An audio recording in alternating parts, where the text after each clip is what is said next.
All right, keep it open or close it out. Let's jump right in with the big one here. Kirk Cousins, not a great Falcons debut, and we got to hear from his head coach, Raheem Morris, on is it health, rust? Take a listen.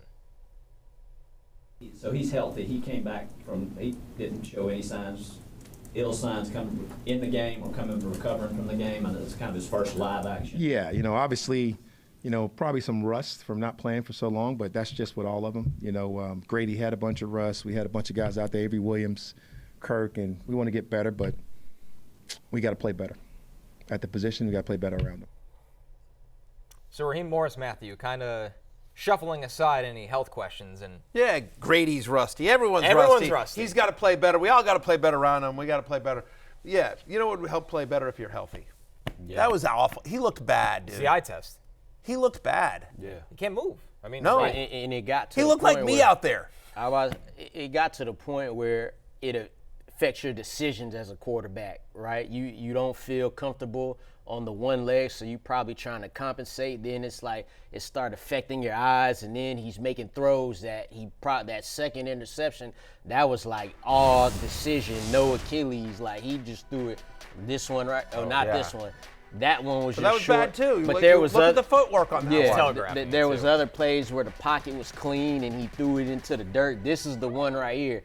That's the one you don't make whether you're healthy or not. That's just and that's going through a whole game of just like bad play. Like he gave us Desmond Ridder numbers, but without the rushing.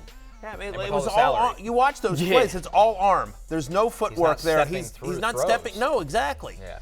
It's all back foot stuff. It's all just trying to off of his arm, and it didn't work out as you see the next gen stats here for his passing chart. Like, look how short this is Kirk Cousins, who used to chuck it deep, like it was and like this is all line of scrimmage stuff. This is mostly dinking stuff. He took a couple of shots in the middle of the field, but really, this was bad, Lawrence. Yeah. This is your Falcons. I blame you. Michael Penix, you're on the clock, young man.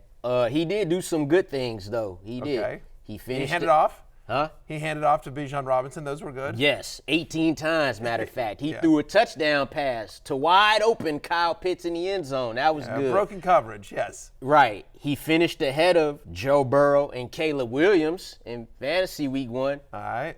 But he was behind Bo Nix. That's hard to do. It was also awful. Gardner Minshew and Bryce Young. Dude. That's who he was behind in fantasy. Dude. So I'm going to keep it close. I got him at quarterback 28 this week. The Falcons are 6.5-point dogs. Now you may say, oh, well, they have to throw. How I see it is that means they're going to pin their ears back. Bryce Huff didn't get going against the Panthers.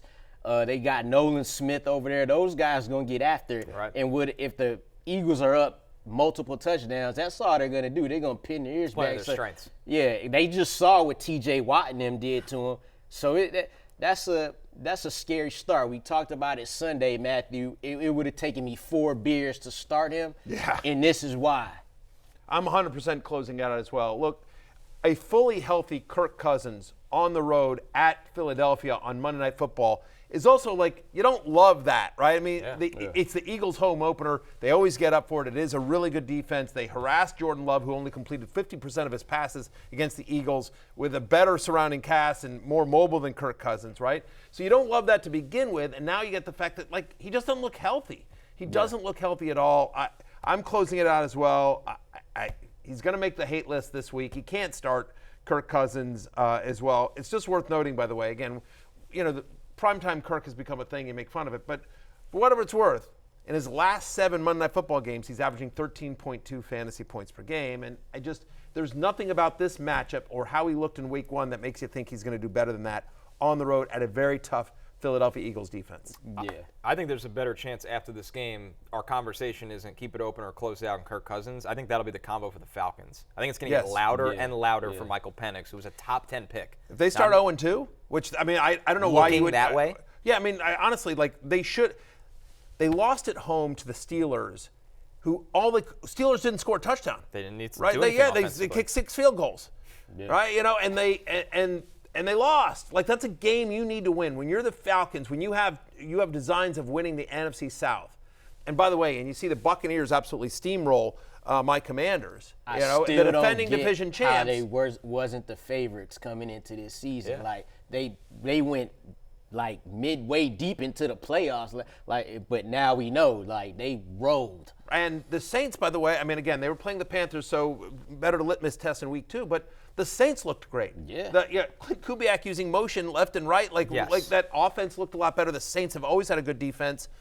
And Derek Carr looked like very, very comfortable in the new offense. Again, it was the Panthers, so just week 1, we don't overreact. But my point is that if you are Raheem Morris, new coach, new job, and you start 0-2, and your quarterback can't move, you have to have that conversation especially when you've got, Connor, as you've referred to him, the most pro-ready rookie quarterback in this year's class. I think he'll look better than the other guys that have already played. Definitely, especially with what they got around. Would you say it's fair to try to get Michael Penix right now on the waivers, especially in a super flex where he may be available? I don't mind. I mean, again, it depends on who you're having to drop for him, but like I think the upside. Kirk Cousins. I mean, it depends. In a super flex, you're probably still having to start Kirk Cousins. Yeah, Again, it starter. depends on who else you have here. I'll say this, that if I'm looking for bench depth, upside bench depth in a super flex league, I prefer Michael Penix Jr. to say Malik Willis. I saw a lot of people picking up Malik Willis, and I get Malik Willis is going to start, and we have no idea that if Penix is ever going to see the field this year. But like, I have no hope for Malik Willis doing anything this week. Producer Adam just let me know that Penix is 60-1 to win Rookie of the Year. So after this game, now they got the Chiefs after that. So it's like. But think about that, right? To your point. All right. What if they lose here, and then they lose to the Chiefs and they're 0-3? It's going to be a conversation. It would be extremely hard to see. They just keep going with that. That's why I'm saying that I didn't realize they played the Chiefs in week 3, but that's what I was saying, and I don't mean to beat it up because I know that the Falcons are your team, dude. But like, and listen, I'm a Commanders fan. Like, Falcons, I'm a Commanders Go fan. on. Whatever. I'm just saying, like, that's why that was such a massive loss in week 1 to the Steelers at home, because you've got to go on the road at Philadelphia, who looked awesome against the Packers, and then you have to play the Chiefs in week 3, like. Hey, it's Matthew Berry from NBCSports.com and RotoWorld.com, and I want to thank you so much for watching whatever it is you just watched, or if nothing else, being too lazy to click out of the autoplay after this video started, after whatever it is you actually wanted to watch finished. But now that you're here, I'd like to take a moment here to ask you respectfully now, okay? I'm asking you respectfully to subscribe to the NFL on NBC YouTube channel. You'll get the latest RotoWorld fantasy news headlines, all sorts of great shows, including my own Fantasy Football Happy Hour. So go subscribe now. Again, I'm asking respectfully.